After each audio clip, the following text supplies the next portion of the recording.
알코올 중독에 대해 설명드리겠습니다. 본 동영상은 정신간호 역량 향상을 위한 시뮬레이션 개발과 정신과 병동 간호사의 시뮬레이션 교육 경험, 연구의 일부로 본 동영상 그대로 시청하시길 권합니다. 하지만 시간적 여유가 없으시면 음성으로 먼저 듣고 올려드린 강의 PDF 파일을 참조하시면 되겠습니다. 본 강의는 2011년 수문사에서 출판된 정신간호 총론 제6판의 내용 위주로 구성되었고 그 외 차용한 자료는 개별적으로 출처를 표시했으니 참고하시기 바랍니다.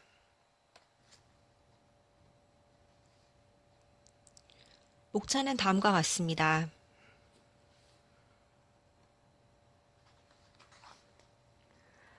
알코올은 중추신경 억제제로 혈류내로 빠르게 흡수되며 혈중 농도에 비례해 중추신경계에 영향을 미칩니다. 알코올의 효과는 음주량, 체격, 위의 공복 여부, 스트레스 상황, 피로 등과 같은 다양한 요인에 영향을 받습니다. 알코올의 영양적인 가치는 없이 열량을 발생하며 식사 때 음식 맛을 돋구거나 사교적인 여음과 이완을 돕습니다. 그러므로 절제해서 사용하면 문제가 없는데 다른 물질에 비해 손쉽게 구할 수 있다는 점에서 남용의 가능성이 높습니다. 술은 물, 알코올, 그리고 맛과 향을 내는 소량의 아미노산과 미네랄 등으로 구성되어 있습니다. 대부분의 음료 알코올은 50% 순수 에틸 알코올을 함유하며 영양분은 없는 채 산화될 때 7.1 킬로칼로리 퍼 g의 열을 내는 에너지원입니다. 알코올은 위벽 혈관을 통해 약 20%가 즉각적으로 흡수되어 비선택적이고 가역적으로 중추신경을 억제하며 약 80%는 수장을 통해 서서히 흡수됩니다. 이때 함께 먹는 음식에 따라 흡수 정도가 다르며 위내 음식의 종류와 양, 마신 알코올의 형태나 알코올의 농도, 알코올을 마실 때의 그 분위기, 그리고 마시는 사람의 신체적, 감정적 상태 등이 알코올의 흡수 속도의 차이를 가져옵니다. 위내 음식, 특히 혼합된 음식은 알코올 흡수를 더디게 하는데 그 중에서도 지방과 단백질이 더욱 그렇습니다. 흡수된 알코올은 간에 있는 효소 ADH에 의해 아세트알데히드로 산화되고 다시 간뿐만 아니라 전신에 존재하는 ALDH에 의해 아세트산으로 산화됩니다. 아세트알데히드는 신체에 해롭지만 아세트산은 무해합니다. 섭취된 알코올의 약 95%가 흡수되고 신진대사되어 최종적으로 이산화탄소와 물이 되는데 이산화탄소는 폐를 통해서, 물은 신장을 통해서 배출됩니다. 알코올은 소량 섭취했을 때 중추신경계에서 흥분, 작용을 하지만 대체로 비특이성 억제제로서 복합적인 기능을 가진 망상계나 대뇌 피질을 특히 예민하게 억제하기 때문에 기억, 인지, 판단, 주의, 정보 처리 등 사고, 기능과 반응 시간, 운동 조화, 언어 등의 장애를 야기시킵니다. 동시에 중추신경계 통제 기능을 억제함으로써 흥분, 고양, 공격성, 충동 등 정동의 장애가 나타나고 사회적으로 통제되어 왔던 행동들도 통제를 벗어나게 됩니다. 사망의 원인은 호흡과 심장 기능에 대한 대뇌기관의 억제 때문이고요. 혈중 농도에 따른 행동 장애의 변화는 다음과 같습니다.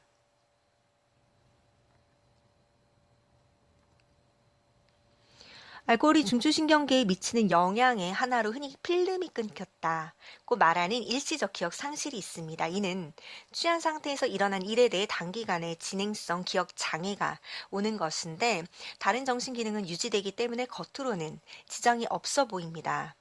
또 알코올은 수면에도 영향을 미치는데 술을 마시면 우선 쉽게 잠은 들 수 있지만 렘 수면과 사기 수면이 감소해서 수면 구조에는 악영향을 미칩니다. 그리고 알코올은 진정제, 수면제, 항우울제, 항정신병 약물, 아편 등 중추신경 억제제와 같이 병용할 경우 상송작용으로 인해서 위험해질 수 있습니다. 이 외에도 장기간의 반복적 알코올 사용으로 인해 발생하는 주요 신체적 문제에는 알코올성 심근염, 고혈압, 베르니케 증후군, 코르사코프 증후군, 말초 신경염, 당뇨, 췌장염, 식도염, 간염, 간경화, 복수, 백혈구나 혈소품 감소증 등이 있습니다.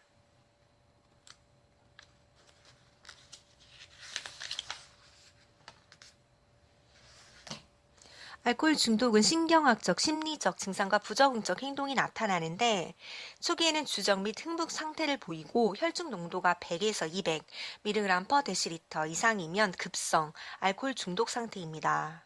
과음을 지속할 경우 마취나 혼수 상태가 되고 400에서 700mg/dL에 이르면 사망할 수 있습니다.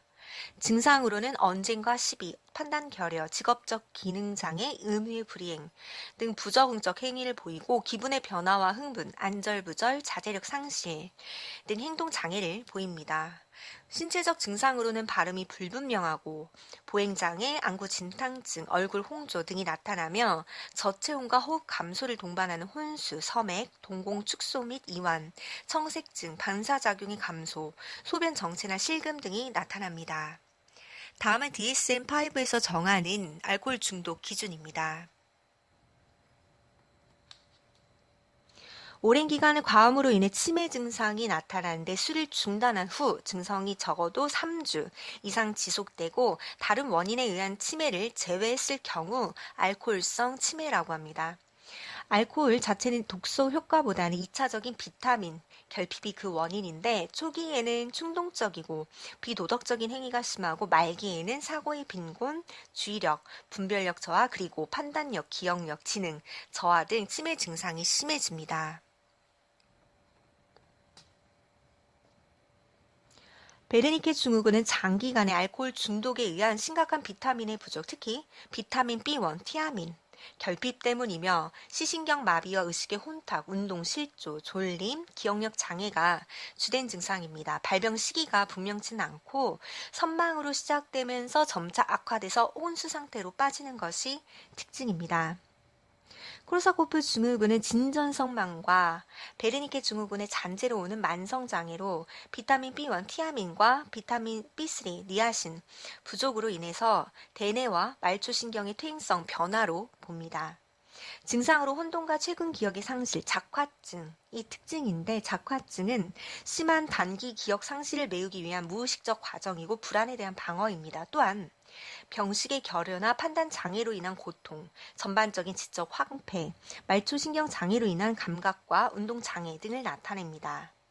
증상은 보통 6에서 8주 지속되는데 기억의 완전한 회복은 어려우며 영구적인 인지적, 정서적 심리감의 문제가 발생하기도 합니다. 또한 사지 말초신경염, 특히 하지의 심한 다발성 신경염으로 발과 다리의 통증이 심하고 발가락을 땅에 닿지 않게 하려고 발 뒤꿈치로 걷는 것을 볼 수 있습니다.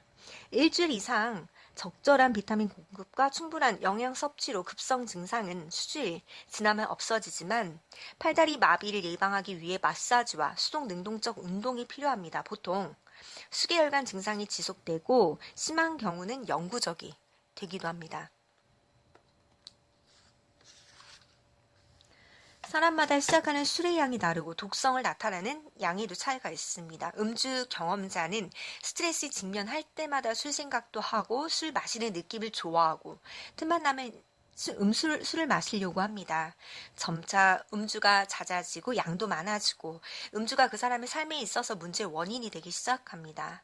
알코올로 인한 문제가 증가하고 음주가 더욱더 증가하면서 신체적, 심리적 의존하고 금단 증상을 피하기 위해 악순환을 도는 음주를 하게 됩니다. 하지만 모든 사람이 이런 경로를 밟거나 같은 특성을 보이는 것은 아닙니다. 알코올 중독 진행은 개인에 따라 다양하고 광범위하게 일어납니다. 알코올 중독 대상자는 중독 경험은 대개 15에서 17세 사이에 시작되고 10대 후반에 경한 정도의 알코올 문제가 나타납니다. 더 심한 알코올 중독 증상은 20대와 30대 중반에 나타나는데 알코올로 인해 의미 있는 관계가 깨어질 수 있고 공공장소에서 음주나 음주 후 운전행위 등으로 경찰에 연행되거나 금단 증상, 알코올 관련 건강 문제나 학교 또는 직장에서 역할 장애를 보입니다.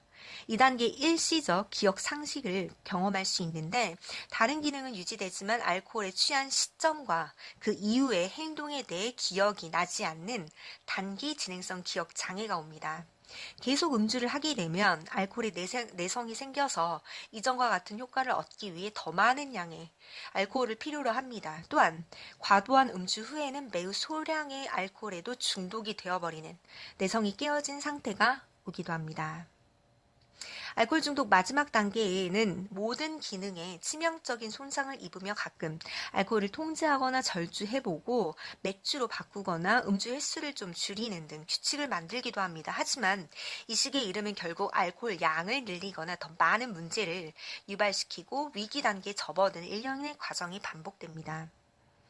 알코올 중독 치료를 받은 환자 60, 70%가 1년 후에도 여전히 음주를 하는 것으로 추정되고 치료 후 2년 동안 가장 많이 재발하는 것으로 알려져 있습니다.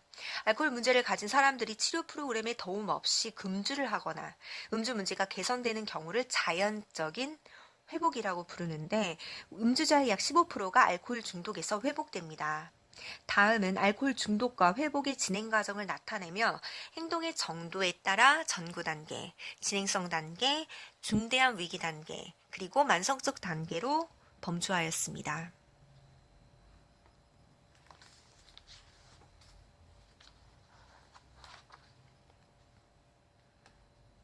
약물에서 디설피람은 알코올 중독 항주제로 알코올 신진대사를 차단해 중간 대사 물질인 아세트알데히드를 축적시켜 독성 수준에 이르게 하는 것입니다. 혈중에 디설피람이 있을 때 술을 마시며 5에서 10분 이내에 매우 불편한 신체적 반응을 일으키니까 알코올을 혐오하게 하는 작용을 합니다. 이 반응은 혈중 알코올 농도가 5에서 10 mg/dL 정도에는 가볍게 지나가고 50mg/dL 정도에는 피부 홍조, 심계 항진, 호흡곤란, 오심, 구토, 발한, 저혈압, 허약감, 혼돈이 올 수 있고 125에서 150mg/dL에서는 호흡 억제, 심근경색, 급성 우렬성 심부전, 경련, 의식 소실, 사망에 이를 수도 있습니다. 디설피람은 최소한 마지막 음주 12시간 이내에는 사용해서 안 되고 철저한 신체 검진과 대상자의 서면 동의가 반드시 필요하고 약을 먹는 동안에 음주했을 때 나타날 수 있는 결과에 대한 상세히 설명이 필요합니다. 항주제 복용을 중단하더라도 2주 동안은 알코올이나 알코올 함유물질, 예를 들면 코프 시럽, 감기약, 바닐라 에센스, 남성용 화장수, 구강세정제, 등의 디설피람과 알코올 반응이 나타날 수 있기 때문에 주의해야 합니다. 응급 상황에 대비해서 디설피람 복용 중을 알리는 카드를 소지할 필요도 있습니다. 디설피람은 음주 가능성이 높거나 정신질환, 심장질환, 간질환에게는 금기이며 알코올 중독 회복이 아니라 충동적인 음주를 피하려는 음주자의 조절 수단에 불과하므로 다른 치료와 병행해야 합니다. 아판기란제인 날트렉손은 알코올 중독 치료제로 사용하는데 알코올 중독 재발과 갈망, 음주량 감소에 효과가 있습니다. 날트렉손은 항주제가 승인된 이래 알코올 의존자 치료로 FDA에서 처음으로 승인한 약물입니다. 아칸프로세이트는 신경생화학적인 알코올 의존성 인자에 작용해서 가바 효능약으로 작용해서 알코올에 대한 욕구 감소시키고 알코올 소비량에 대한 자발적인 감소를 유도합니다. 아칸프로세이트는 특별히 디설피람과 같은 신체적 불편감이 없이 음주 갈망이나 음주 재발 감소 효과를 보이고 있습니다. 온단세트로는 소잔에서 세로토닌의 미주신경 자극 효과를 찾아내서 금단 증상이 있을 때 항구토제로 사용되고 있습니다. 이 외에도 알코올 중독 환자의 베르니케 코르사코프 증후군 치료와 예방을 위해 비타민 B1, 비타민 B12, 폴릭 액시드 등이 사용됩니다.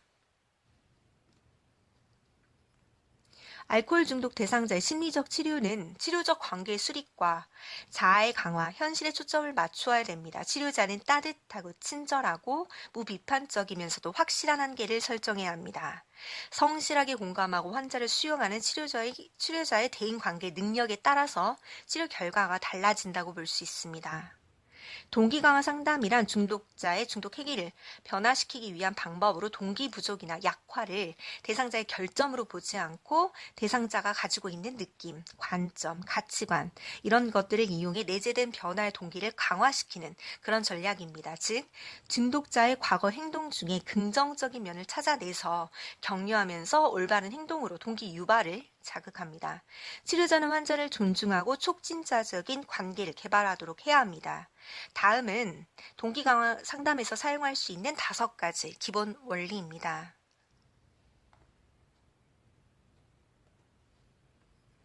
해결 중심 치료는 문제의 원인이나 문제 그 자체보다는 해결에 초점을 두고 작은 변화부터 시도하는 것입니다. 대상자가 표현하는 모든 것을 활용하며 대상자의 장점과 자원에 초점을 두고 과거나 현재, 미래, 초점을 두서 대상자와 치료자가 서로 협동하는 대상자 중심의 치료 전략입니다. 다음은 해결 중심 치료의 기본 가정입니다. 해결 중심 치료에서는 대상자가 문제 삼지 않는 것은 다루지 않고 일단 효과적인 방법을 알면 그 방법을 더 많이 선택하고 효과가 없으면 변화시키도록 합니다. 또한 면담 전 변화에 대한 질문, 예외 질문, 척도 질문, 기적에 대한 질문, 대처 방안에 대한 질문 등을 통해 효율적인 상담을 수행할 수 있습니다. 인지행동 치료는 물질 남용자의 치료로 특별히 고안되었는데 인지 전략은 대상자가 역기능적 사고 패턴을 알고 변화시킬 수 있다는 것과 대상자와 부적응적 반응과 부정적 감정이 감소되거나 또 제거될 수 있다는 믿음에 기초합니다. 문제와 관련된 대상자의 경험에서 선행 사건과 행동 그리고 결과로 구성된 행동 분석을 사용해 사정하고 인지 재구성과 새로운 행동의 학습을 이루어가는 과정입니다. 우발 사건의 관리는 많은 알코올 치료 프로그램에서 성공적으로 적용되는 행동 접근 중에 하나입니다. 이 전략은 특정 목표인 환자의 행동과 결과를 환자와 함께 계약서 양식으로 만드는데 이 계약이 매우 유용하고 보상은 적응 행동으로 주어집니다. 가족 상담은 가족 체계 내에서 음주나 약물 사용의 결과에 초점을 맞춥니다. 이 가족 치료 1차적 목표는 물질 남용, 알코올 중독을 중단하는 것, 가족 체계의 특성과 경계를 밝히는 것, 가족을 안정화시키는 것, 그리고 새로운 대처 기술을 돕는 것입니다. 약물 교육은 가족 구성원들이 약물 사용의 부작용에 대해 명확히 알게 해서 물질 발생을 예방합니다. 역기능적 가족 양상이나 부정적 환경 영향도 고려해야 하는데 다른 가족 구성원들의 물질 남용 여부, 융통성 없고 부적절한 가족 역할, 가족 폭력과 성적 학대를 포함한 상호작용 양상 등을 모두 포함합니다. 가족의 정통이나 세대간에 이루어지는 행동 양상은 알코올 중독자 행동을 강화시킬 수 있습니다. 만약 이런 행동 양상을 안 다루면 가족 체계 역기능적 상황으로부터 대상자를 분리시킬 수는 없습니다. 알코올 중독 치료를 위한 자조 집단은 같은 문제를 경험한 사람들의 이해와 수용, 지지 이런 것들을 기본으로 합니다. 알코올 환자의 금주 동호회 AA는 자조 집단의 한 모델로 AA의 목적은 금주를 유지하도록 돕는 것이고 새로운 회원이 음주 갈망을 가질 때 도움을 청할 수 있도록 금주에 이미 성공한 회원을 그 조력자로 배정을 해줍니다. 이런 AA의 철학을 구체화시킨 12단계는 금주를 유지할 수 있는 지침이고 12전통은 모임을 유지하기 위한 원칙입니다. AA의 금주 유지에 대한 지침인 12단계는 다음과 같습니다. 이외에도 여러 가지 지역사회 프로그램들이 있는데 이것들은 알코올 중독 대상자들을 위해 사용할 수 있습니다. 치료비가 비싼 병원 대신 거주시설 프로그램과 외래 해독 프로그램이 생겼고 대상자가 낮이나 저녁에 치료를 받고 밤에는 집으로 돌아가거나 직장에서 일할 수 있는 납병동, 반병동 프로그램도 있습니다. 대개 프로그램은 개인, 가족, 가족치료, 약물과 건강교육, 그리고 12단계 자조 프로그램 참가 등이 혼합해서 제공됩니다. 알코올 중독자를 위한 직장인 지원 프로그램은 비용적인 면에서 매우 효과적인데 업무 성과에 영향을 미치는 개인적인 문제를 해결하도록 직장에서 돕는 것으로 알코올 문제뿐만 아니라 결혼, 가족, 금전, 법적인 문제 등을 모두 포함해서 다룹니다. 이 프로그램에서는 단기 상담, 다른 기관 의뢰, 지속적인 관리 등의 서비스를 제공합니다. 부모나 가족 중에 알코올 문제를 가진 대상자는 대개 혼란스러운 가정생활을 경험했고 대부분 신체적 문제나 금단 증상의 발현과 같이 치료를 시작하게 된 위기가 있었다고 말을 합니다.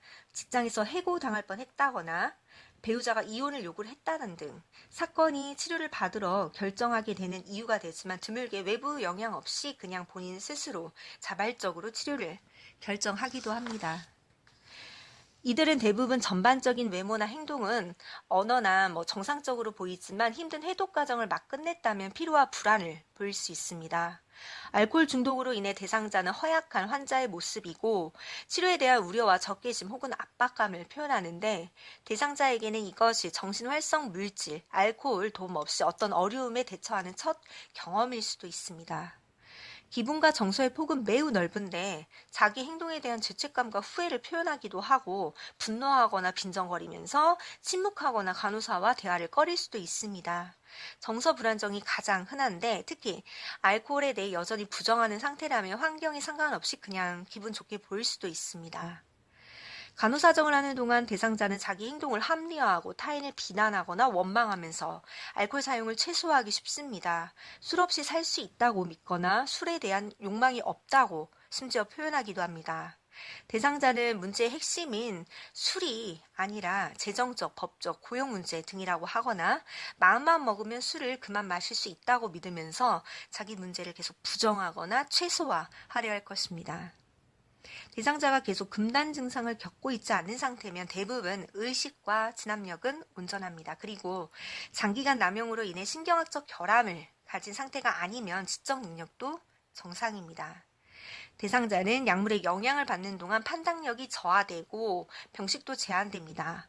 자기 행동으로 말미암아서 해고당하거나 관계를 상실했는데 이런 데에 대한 진정한 인식이 어렵고 여전히 물질 남용을 통제할 수 있다고 믿고 있습니다. 일반적으로 대상자들은 낮은 자존감을 직접적으로 표현하거나 과장된 행동 속에 숨기고 있습니다. 이들은 술을 먹지 않고서는 스트레스에 적절하게 대처하지 못하고 불안정합니다. 과거부터 자신의 감정을 간과해왔고 술로 고통이나 어려움을 회피해왔기 때문에 자신의 진정한 감정을 확인하거나 표현하는데 어려움을 갖습니다. 대상자들은 사회적 역할, 직업인으로서의 역할, 가족 구성원으로서의 역할에도 많은 어려움을 가집니다. 직장에서 결근하거나 낮은 직무 수행 능력을 보이고 가정에서도 골칫거리이고 가정 불화의 원인이 되어 왔습니다.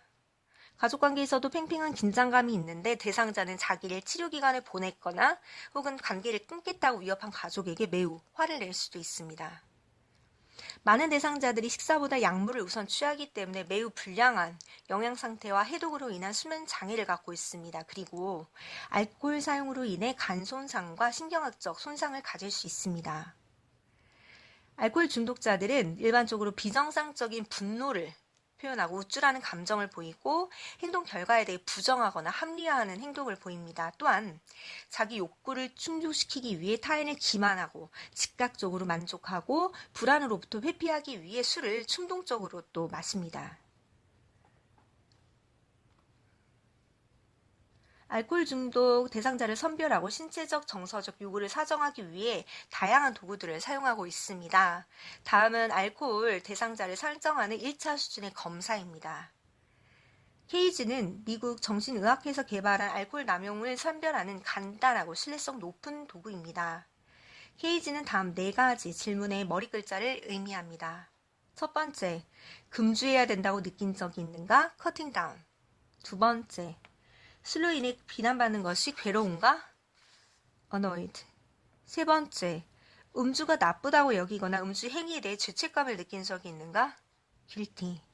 네 번째, 깨어나자마자 술을 마신 적이 있는가? eye opener. 이 질문에 2개 이상 예라고 답하면 심각한 음주 문제가 있는 것으로 봅니다. 오딧은 WHO에서 개발한 5점 척도, 열문항 알코올 남용 선별 검사로서 총 점수에 따라 알코올 남용 중증도까지 구분해주는 매우 유용한 도구입니다. 현재 국내에서도 이를 표준화해서 한국판 알코올 중독 선별 검사 오딧 K를 사용하고 있고 다음 표를 참조하시기 바랍니다.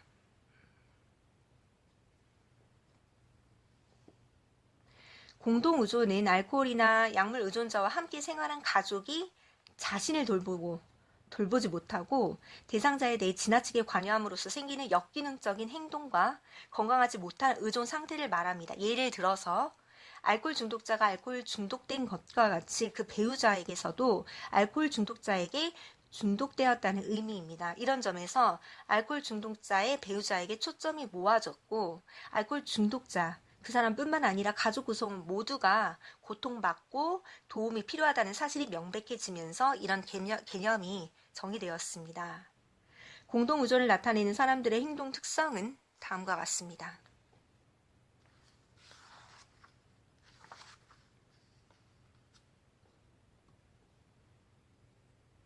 알코올 중독 문제는 매우 복합적이며 대상자의 거의 모든 면에 영향을 미치므로 간호사는 사정 단계에서 수집된 자료를 분석해서 적절한 간호 진단을 내려야 합니다. 알코올 중독 대상자의 간호 목표로 다음의 내용을 포함할 수 있습니다.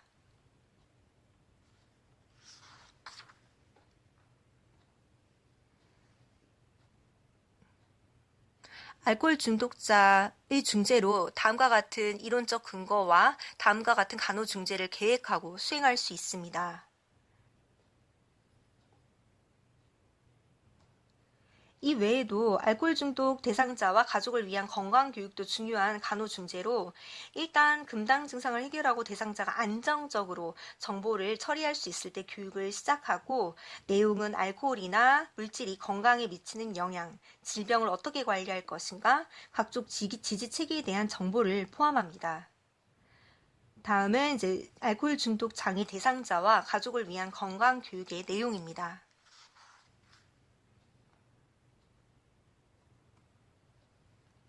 알코올 중독 대상자에게 수행한 간호가 목표 달성에 효과적이었는가 평가를 하는 것은 매우 중요한데 이 평가는 기대하는 결과와 단기 목표의 성취를 기초로 해야 합니다. 대상자와 간호사가 함께 목표 달성 여부를 평가하고 목표 달성을 이루지 못했으며 함께 목표와 과정을 다시 재평가해야 합니다. 재발이 간호의 실패를 의미하는 것은 아니고 재발 후 치료를 다시 받으러 온 대상자를 이전의 금당 성공에 다시 도전하라고 결정하는 것은 칭찬해 줄 만한 일입니다. 간호사와 대상자는 다시 금단을 위해 무엇을 하고 무엇을 하지 말아야 되는지 분석한 다음 대상자의 재발 예방 계획을 수정하도록 해야 합니다. 다음은 알코올 중독 대상자의 간호 평가에 포함될 수 있는 내용입니다.